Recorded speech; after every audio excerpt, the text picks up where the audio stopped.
Alors, on continue avec l'actualité scientifique. Aux derniers Jeux Olympiques, les athlètes australiens et néo-zélandais, il y en avait peut-être d'autres, en tout cas ceux-là étaient répertoriés. Alors, ils étaient accompagnés de mathématiciens et de physiciens, en plus du coach, quoi.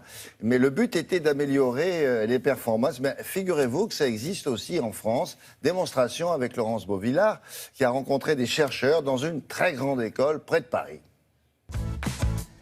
Bienvenue. Recherche, innovation et technologie de pointe sont enseignés ici, dans l'un des fleurons des écoles supérieures françaises, l'école polytechnique. Depuis 7 ans, un programme original a été mis en place. Les futurs polytechniciens vont étudier les disciplines sportives. Ça nous a occupé presque 2 ans de comprendre l'aérodynamique des volants de badminton et en particulier pourquoi c'était les objets les plus rapides dans le monde du sport, puisque ça monte à 500 km/h. Grâce à des lois physiques et un peu de mathématiques, ils tentent d'améliorer les performances des athlètes. Pour tous les athlètes, une des questions qui se pose, c'est d'avoir un entraînement approprié à leur discipline. Et cet entraînement, il doit développer un type de fibre, soit rapide dans le cas des sprinteurs, soit lent dans le cas des marathoniens. Actuellement, les athlètes, pour déterminer cette caractéristique qui est essentielle pour leur pratique, ils font des biopsies, c'est-à-dire ils arrachent un morceau de muscle, ils le mettent sur un microscope et ils font des photos de ce type. Donc nous, ce qu'on essaye de faire à travers les études que l'on mène à l'école polytechnique sur la physique du muscle, c'est de donner un appareil qui leur permettrait d'avoir ça de façon indolore et sur leur smartphone.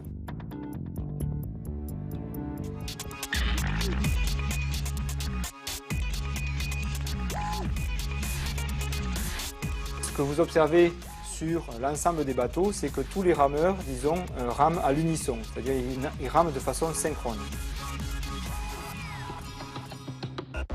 Il y a un petit robot qui a été construit par Romain Labbé et Jean-Philippe Boucher au laboratoire, de façon à étudier l'effet de la synchronisation sur le déplacement des navires.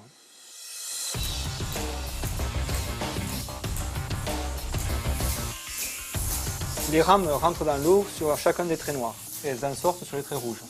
Ce que vous voyez, c'est qu'il y a de fortes variations de vitesse, typiquement des variations de vitesse de l'ordre de 30%. Ces signaux de vitesse, disons, vont entraîner une énergie à dépenser qui est plus grande que si jamais on allait sur le trait pointillé gris, qui est la vitesse moyenne de votre navire.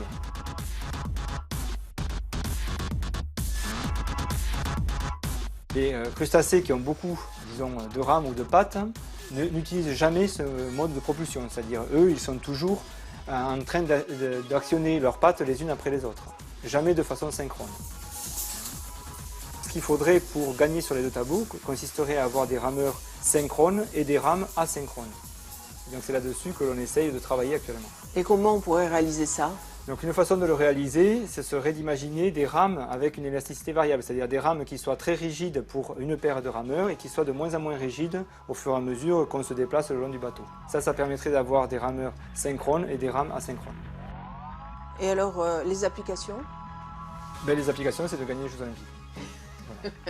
La Grande-Bretagne est un des pays qui utilise le plus la recherche scientifique pour augmenter les performances sportives. Ils ont d'ailleurs développé un modèle mathématique qui permet de prévoir le nombre de médailles et d'investir sur des sportifs qui ont le plus beau potentiel évolutif. Et il semble que ça fonctionne puisque aux derniers Jeux Olympiques, la Grande-Bretagne tenait la 2e place en termes de médailles d'or derrière les États-Unis et devant la Chine.